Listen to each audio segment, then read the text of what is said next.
Good afternoon. I would like to take this opportunity to welcome you to the school board meeting this Tuesday, April 21st. Please stand to salute the flag. I pledge allegiance to the flag of the United States of America and to the republic for which it stands, one nation, under God, indivisible, with liberty and justice for all.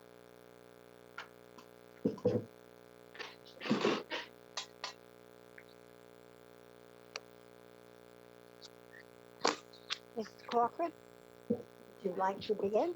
Sure. Good afternoon. So I just had a few items to share with you. I'm hoping the students are listening. So I received this information from Trip Jennings, your director of the CTE program, and unfortunately, normally we them here in our chambers and congratulating them all in person.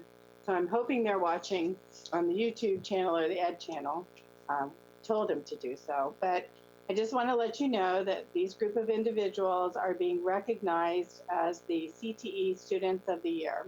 So every year in February, the National Association of Career and Technical Education promotes CTE month in the month of February. So we have each of our district middle school and high schools nominate a student to be named CTE Student of the Year for their school. So for the 1920 school year, 16 students have been selected for this honor that range from grades 7 through 12. So for these particular recipients, there are 16 students that represent 6 different CTE program areas, including health science, computer science, graphic arts, and engineering. 3 different CTE student organizations are represented: FBLA, Skills USA, and TSA. Several of these students hold leadership positions in their school's CTSO chapters and have completed and won their regional or state level competitions. To date, this group has also collectively earned 39 CAPE industry certifications. Among these students are a school newspaper's editor-in-chief, a member of the principal student cabinet, National Junior Honor Society members, Key Club members, school band members, and mentors.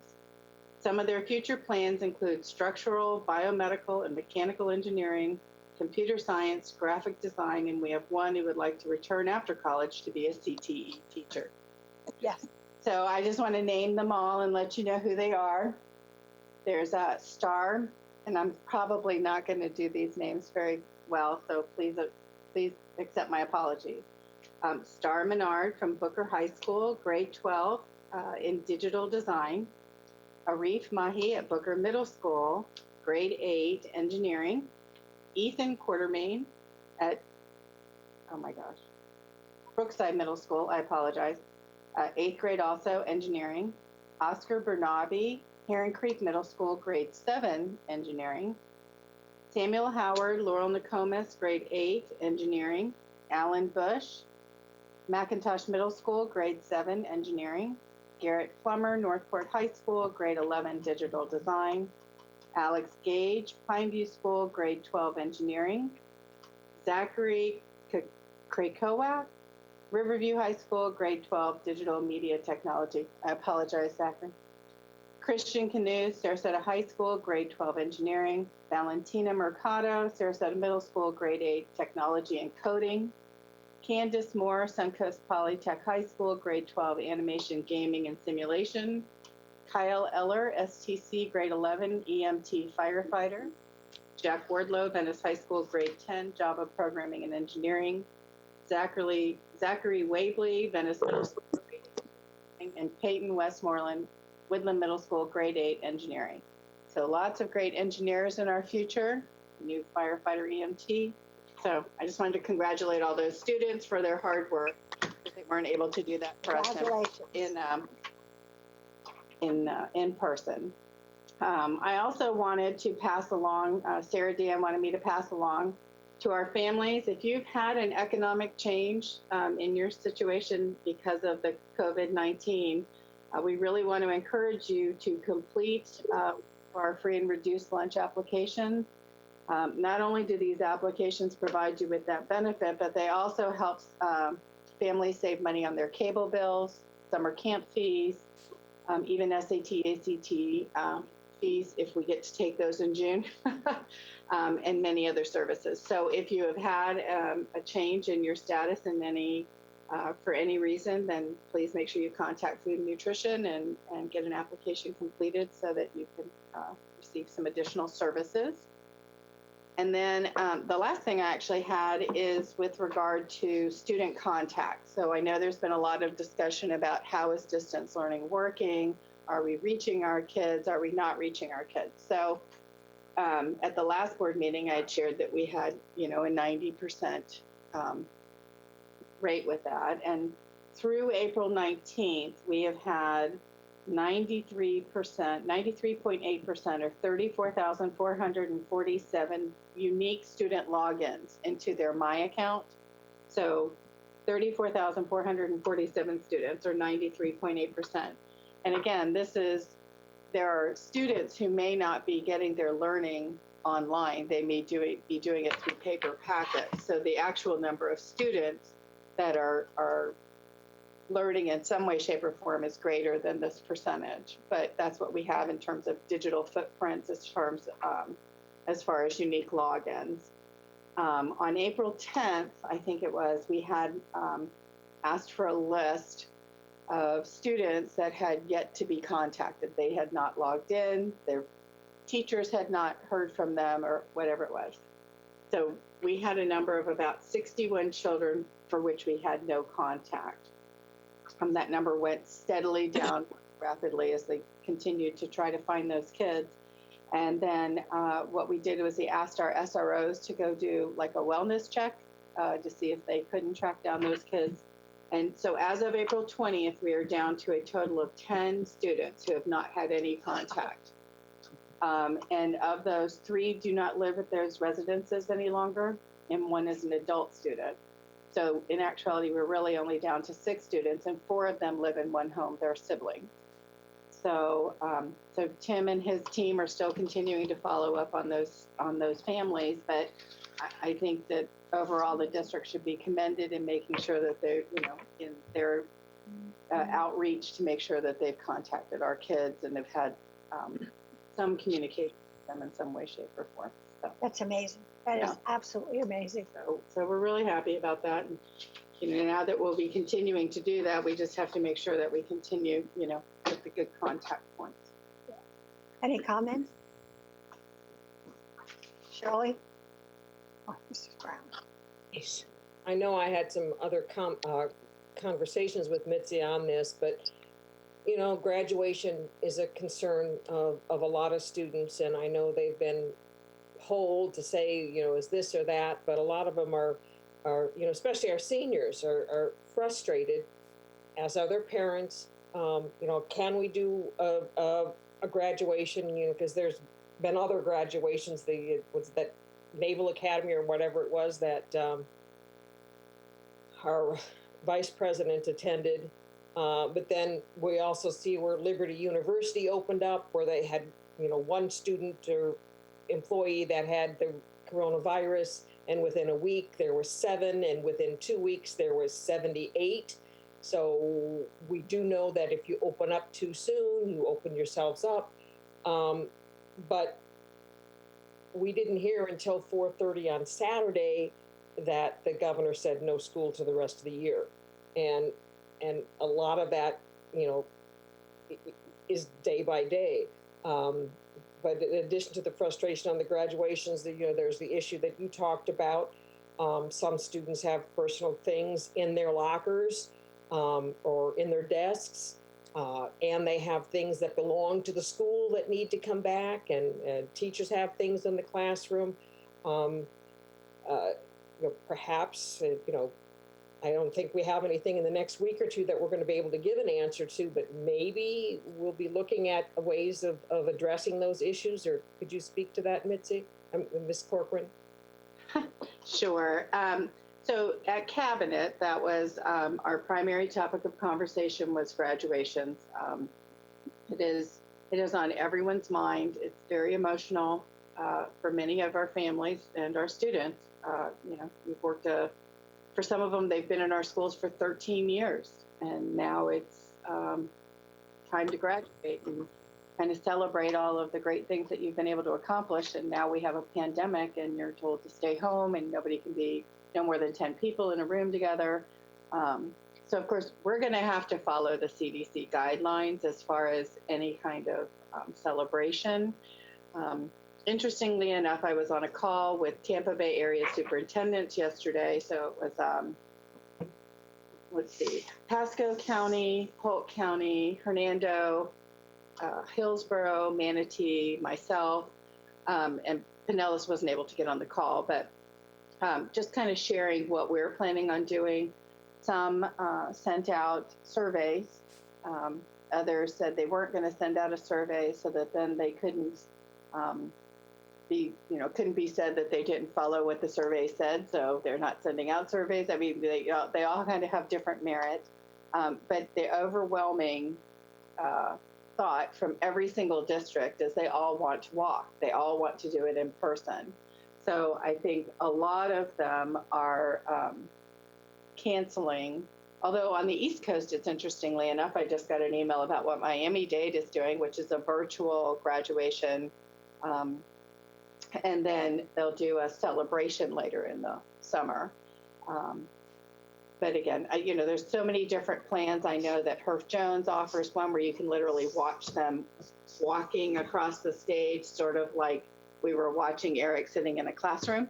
So it's, they can do all kinds of things, with the magic of television. So they say, I think we're kind of looking more at a delay, trying to see if we can't do some kind of in-person ceremony middle to end of July. We're hoping maybe that will be when it is.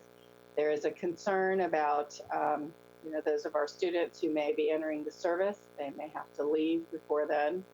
But we've also heard that there may be a postponement of that particular issue. So I think the Hillsborough County superintendent was going to check with McDill to see if he could find something out on that. So different ones. So like, for example, Hillsborough, they do all of their graduations at the fairgrounds. So they have already reserved July 13th to the 27th for graduations at the fairgrounds in Tampa. On July 1st, if the CDC guidance has not changed, they will cancel all in-person graduations and it's done. So that was what their plan was. There are others who have dates booked. Manatee County uses the Civic Center. Pasco County uses the USF Sundome. So they're booking dates into the future. One was actually looking at August, but I think they're going to go back to July. But not everybody was kind of looking at both a virtual and an in-person. So for us, for example, we're kind of thinking we may look in July, but we're still going to do a virtual option that then if we aren't able to meet in person, we would release that. But it'll still always be there and available to them. But we're not going to do it when they would normally graduate because then it would maybe discourage them from coming back and walking. I mean, there's lots of different things that are being discussed, whether or not we tape it, we show it where the principal does it and the kids are in their cap and gown and we're taping them, moving their things over, or if it's just their senior picture with their name on it. So all of those things are all being discussed and we're just kind of working through it day by day. As far as giving people access to our school campuses, again, our campuses are closed, but at some point in time, we are going to need to get our textbooks back. We're going to need to get our computer equipment back. So we're still working through when we're going to do that because, again, is Summer Learning Academy going to be done virtually? Do we keep, computer equipment in the hands of our kids over the summer? Do we get our computer equipment back? Do we decide or figure out how much computer equipment we'll actually get back? So there's lots of those kind of questions that we're still trying to work through, and we don't have all the answers yet. So I think Jane. Another follow-up on that is the they're looking at thermal imaging or taking temperatures of people coming in and I think maybe we need to be looking at some restrictions we might be putting on our seniors. Like I know you get on a plane and you go someplace, you open yourself up to all kinds of other things. So if travel restrictions ease, I think maybe our students are teachers need to be thinking about the risks that they might pose to others. So we might want to look at, yeah, well, you can't come in unless you spent 2 weeks without traveling, or start taking temperatures somehow. Are we looking at equipment to be able to take temperatures, or looking at some of those restrictions that might be put on staff and students as they come back, so that as they're planning their summers, that they might be able to take those things into consideration? Well, I will tell you, Steve Cantis was doing a Zoom meeting probably about the same time we were doing the workshop with all of his principals, and this is their topic of conversation also. I don't know if the topic of taking students' temperatures before they come into a location was being discussed. My concern with that would be if we're still at a point where we're worried about someone's temperature, I'm not sure that we should be congregating. So, to me, it would be kind of, we get an all clear and then we could do something like that. But other than that, I would imagine we would still have if there's any form of restriction, even if it's 250 and less, I don't see how we would want to be holding large groups of people together. I think it just creates some liability issues. But but when they, I mean, Excuse me, Mrs. Brown. Mrs. Yeah. Brown. Yes. Mrs. Brown, you have 2 other people waiting to speak. I'll come back to her on this. Okay, thank you. Mrs. Goodwin. Thank you, Mrs. Ziegler. I really appreciate that. I really like the idea, Mrs. Corcoran, that you were looking at some type of a video and walk, because these kids really voted, like the ones that I know about, like 95% of them said they really wanted to walk. And I know that there's an issue with the health department and the CDC and so forth. But if there's some way we can do that this summer, boy, would that be a great thing for them. And I would really encourage that. I know that the distance learning is falling off with some of our high school students. Some of them really feel that the electives, they can just flub those off because they're not going to fail anything. They're going to get by anyway, and they're just doing the required courses. So I would ask that we reinforce the fact that it is important for them to be present daily, to be involved daily, and to do their work in every course that they're taking. There's not any such thing as, you're going to get a good grade regardless. But I've heard that in amongst some of the different parents and students around the community. So I would just say maybe we need to, it's time for it to happen, that we need to reinforce that. Well, and I agree, because unfortunately that is not true. If they have not completed their work, they will get it incomplete. So it isn't, you're correct, it's not true that they could just not do anything and pass. So. Mrs. Ziegler.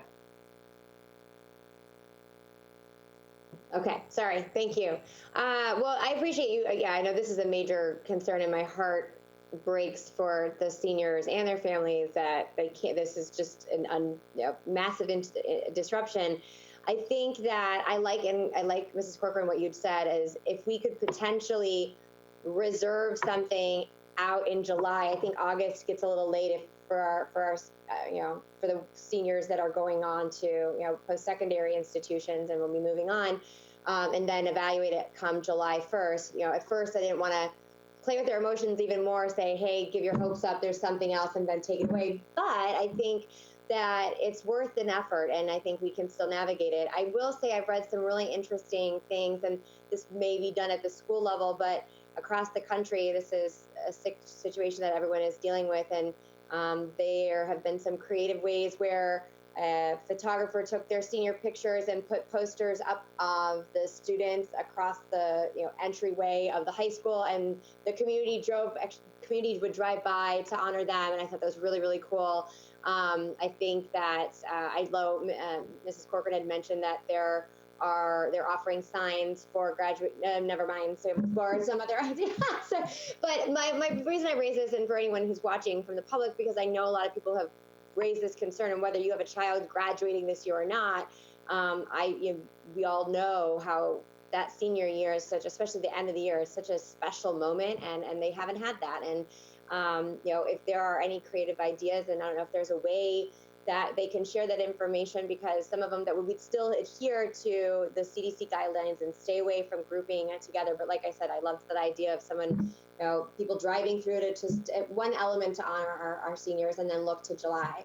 The other part, and we can talk about this later, and I know I talked to Mrs. Corcoran and Mr. Hardy about this, and Mrs. Brown touched on it, is, and this is more for reentry when we talk about August, but there are a lot of discussions about what we do to restore, ensure safety. Temperature checks is one. I mean, there's a lot of different things there. And I don't know that right now would be the time, but that's definitely, I know we've talked about it, and I know that that's something we'll have to, as an organization, consider as we look ahead to August, God willing, is when we would come back in person.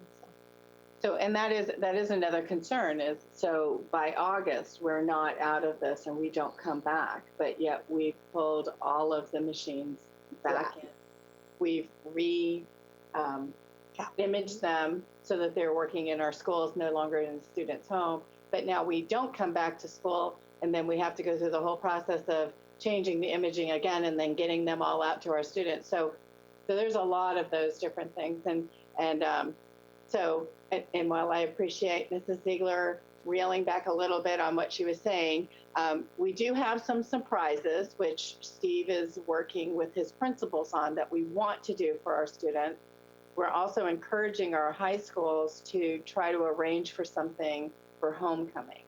So these kids who weren't able to attend their prom, weren't able to have their yearbook signings or whatever it is, you make it so that a portion of homecoming is all about them. So we're working on a bunch of different ideas, and we're, kind of getting through them as quickly as we can. But I just wanted to let you know, we're trying to do a couple of surprise things to celebrate our kids, because they're amazing and they deserve it, and kind of getting a bit of a raw deal. And we're doing everything we can to try to accommodate their wishes and their parents' wishes to graduate in person.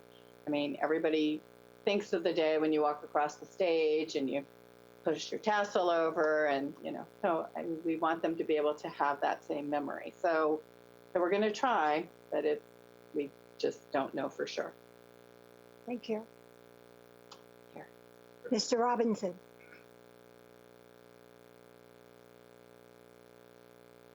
Oh, you're still muted, Eric. You're good. There you go. You're good. Can you hear me? My speaker's blue. No, we can hear you. Jamal's big brother. Okay. Okay. So as a thought process, the governor says that we're closed until to the end of the school year, and so after the school year ends, is it the constraint, unless the Corcoran or the governor says anything else after that, then the restraint would be the social distancing rules in place at that time? Because it's not just graduation, summer learning academy, there's also football camps, baseball camps, volleyball camps. Will they be constrained by the social distancing?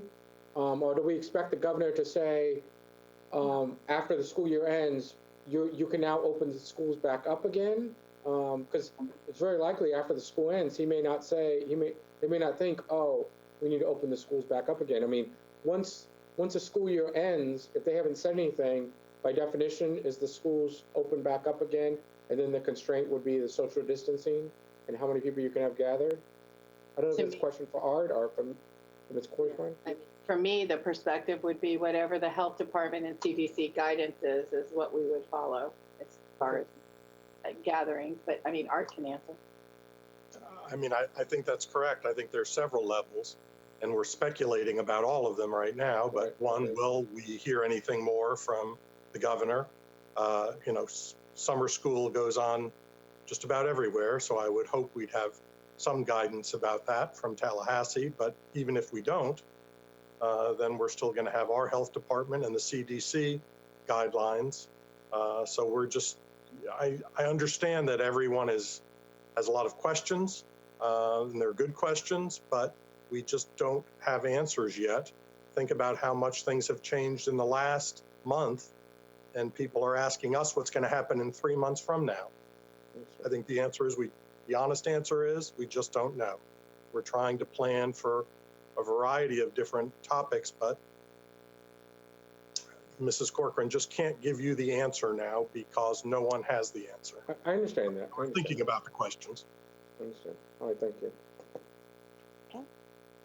Right? Jane has another question? Oh, but No. Shirley does. Shirley? No. Yes, I just wanted to make sure that, you know, people are proactively too, because even if the governor and the CDC, you know, some of those are wrong, as a school district, we have to be, I said, extra vigilant in that, you know, if students and parents and staff start traveling again because of the summer vacation, that they take into consideration how that might affect when they come back to school in a large place. So it's just something that I think we need to consider, and we, each of us, need to be thinking about how our actions affect those around us, especially when we get back into school, when they open again. Okay. All right. Moving right along. We are now into hearing of citizens, and the board members have received letters and emails from the various people regarding hearing of citizens, and they will be incorporated into the minutes, and anybody can see them then. And every board member has received a copy of them. Are they not going to be read? No, they weren't read last time either. They're incorporated into the minutes, and then they're put on a website so everybody can see them. Just like we don't answer, when somebody comes to speak before the board, we don't answer them. This is the same thing. All right, next is, are there any additions or corrections to the agenda? So yes, there was an addendum for the instructional classified personnel report that was added after the agenda was published. The renewal of property insurance, item 8 was moved to new business. And the data sharing agreement for the Education Foundation was moved to a future meeting. And the IUPA contract was added. Was that added after or before the agenda was published? Before. It was before, okay. So, right at the same time, yeah, okay. And that's it. So may I have a motion, please? I move for approval of the consent agenda as amended and presented. Second. All those in favor, please vote. You're voting up? Oh, I forgot to bring it up. Let's do a voice vote. Aye. Aye. Aye. Better to do a voice vote. And the chair votes aye. Okay. So 5-0? It's 5-0.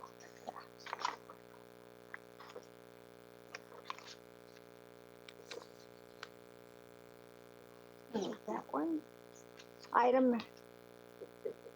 This is working. Item number. What's that? Wait a minute. I make a motion, we approve the International Union Contract Police Association, IUPA contract. As Second. presented. Okay, Eric and Jane. Any discussion? Mrs. Ziegler?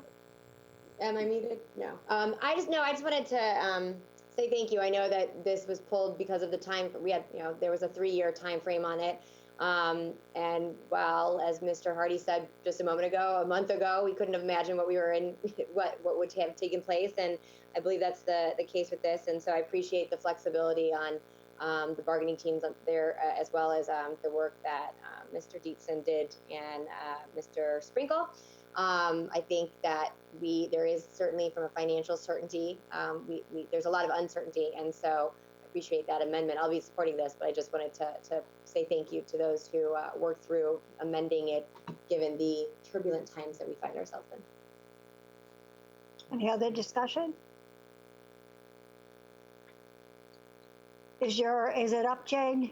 Can you vote? Okay. Voice. Aye. Aye. Aye. Bridget said aye. Bridget? She says, Okay, she says gotcha. aye, she's just muted. And the chair votes aye, and the Aye. motion is 5-0. Two computer mouses, sorry. I was trying to use one for the wrong one. Okay. Item number 18, may I have a motion? I move that the property renewal effective May 1st, 2020 be approved as presented. Second. On the discussion? Mrs. Ziegler? Yeah, I moved this in the wee hours of the, like, right on our last day that we could move it, and it was truly because I needed to dive through it. And by the time I had the opportunity to speak with Mrs. Peterson, our risk manager, I would have moved it back, but it was already posted. So, you know, there are a lot of structural changes, and I just, for anyone for the board to know, you know, the insurance market is hardening substantially. So any way we can mitigate the financial impact to the district, I think hats off to Lynn Peterson and the team at Gallagher. I think they did a really, really good job and gave us a lot of options. That's the reason it was put to new business. I know that there's some structural changes, but understanding what we were up against and the potential financial impact we would have been looking at, I just want to, again, say kudos to Lynn Peterson and the Gallagher team, our brokers, for giving us the various options, because speaking from someone who does it, it's a very, very challenging situation, and we should be very pleased with what they put forward. So that's all. Mrs. Goodwin? Yes, I was curious about why it was moved, and in all transparency, know that Mrs. Ziegler is in the insurance business, so I wanted to make sure that everyone knew that. But more importantly, I wanted to just state that this is such a volatile business and such a difficult business for not only commercial property, but also homeowners. At some point in time, if our wonderful legislature would like to look at this issue of insurance and reinsurance and property insurance in the state of Florida, it's appalling, as many things are. But I will be supporting this, and I think that Lynn Peterson always does a great job, and I really applaud her hard work. Any other discussion? All those in favor, please say aye. Aye. Against? And the chair votes aye. Pardon me? Nothing. Okay. And the chair votes aye, and the motion passes 5-0. That it? Okay. I have a quick comment. Do you have it? I was just going to ask for comments. Go ahead, Mrs. Ziegler. Okay, sorry. No, I just, one thing that was mentioned, and I about the seniors and work, and as far as the virtual learning, and as a mother of a kindergartner and talking to so many parents and teachers, it really is a really, really, really challenging time for so many. And so I just really want to, again, commend the staff. I'm so pleased with what they've been able to put together in a short amount of time, and the way in which they're approaching it. And at least my experience and what I've heard is, there's a lot of support and flexibility because everyone's situation is different, but it is incredibly challenging. So I wanted to thank the district. And while I am heartbroken that I won't be able to, for example, my daughter won't be able to see her kindergarten teacher in person, I know that was a very tough decision, but the right decision. I had some calls after that. And again, I think we have to continuously evaluate the risks and recognize this is very challenging for many people who are at home working or as single families or with their grandparents. And it's just an incredibly different world. And I just want to make sure the public recognizes that that's not lost on any of us. But we also have to rank the safety of our students and our staff and the community higher than anything. So I just wanted to, again, thank the staff for their hard work. Mrs. Goodwin? Yes, thank you. Thank you, Mrs. Ziegler. Zucker. Oh, did I say Ziegler? I did. Yes, twice. It's okay. When did you have two people on a board with the last name starts with Z?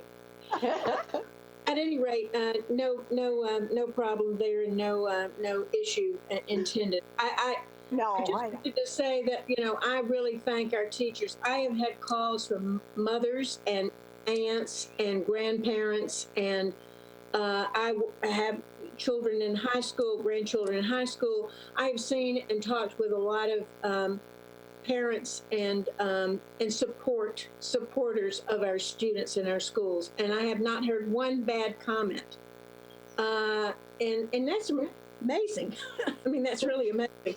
But I just want to thank the teachers, and I want to thank everyone on Dr. Laura Kingsley's staff who has gone above and beyond to make sure that this experience is a positive one. And all the many teachers that are out there, I'm sure that when we go back to school, the parents are going to think more highly of you than they do now. Because you are worth your weight in gold.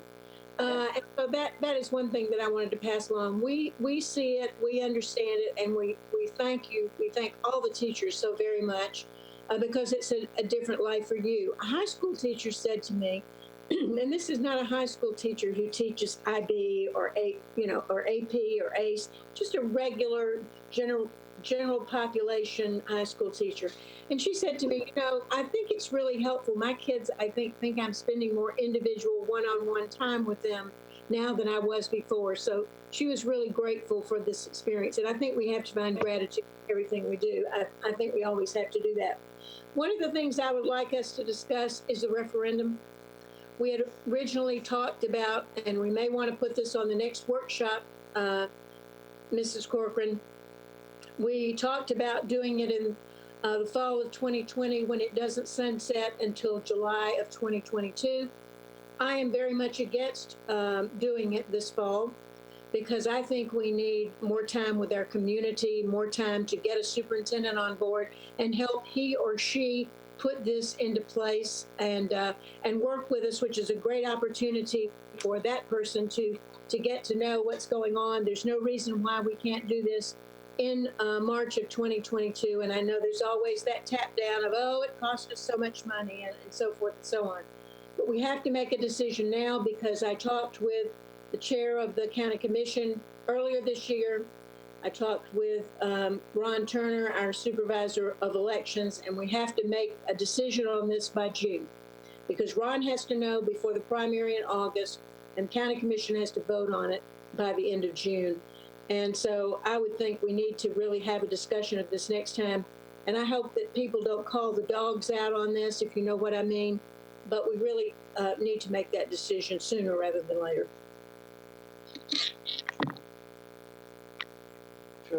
Mr. Robinson. It was first, but okay. Right. I agree with Ms. Goodwin. I like to see it on the workshop agenda next time. There's absolutely no downside in having it in November.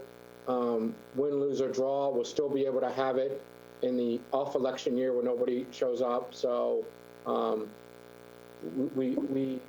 think it'd be a great community healing to have it in November and to bring the whole community together and get the whole community input on it. So I agree with Ms. Goodwin. We should discuss it at the next workshop. Mrs. Brown? I'd like to take this opportunity to thank Mitzi and all of our staff, especially Laura Kingsley and our executive directors, on the yeoman's job they've done transforming our system to home-based learning, and all of our teachers who have worked so hard and reached out to these students one-on-one, and to the parents. I mean, I know parents, grandparents, and relatives who have brought their kids in and are working hand in hand with them. Again, if in fact you're having any problems, take it to your teacher. If your teacher has problems, they know where to take it up the ladder. So yeah, that's what it is. Your teacher is your point of contact, and continue it, as we've said before, whether they're electives or they're working. You need this information for all of these students. Continue to work, and not only what we're offering. There's all kinds of free offerings that are out there. The communities have put up all kinds of information that's out there, podcasts, and opened up a lot of sites free to members now. So take advantage of that. And again, basically, Mitzi and all of our staff, you really need a round of applause. Thank you, thank you, thank you. And also to all of our parents and students for doing all of this. And continue to think safety as we move forward. Be smart, be safe, be back.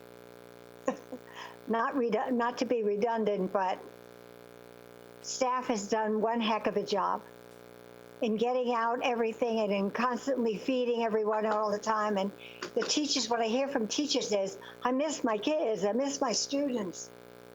They really miss the one-on-one. So virtual teaching would not be good for them for the long haul. But I thank them for their dedication and commitment to our students and to our community. And our food and nutrition has been just awesome. And so has IT, I mean, with everything they've done. So thank you all very, very much for all you've done over this last couple of months. It's been an awesome job.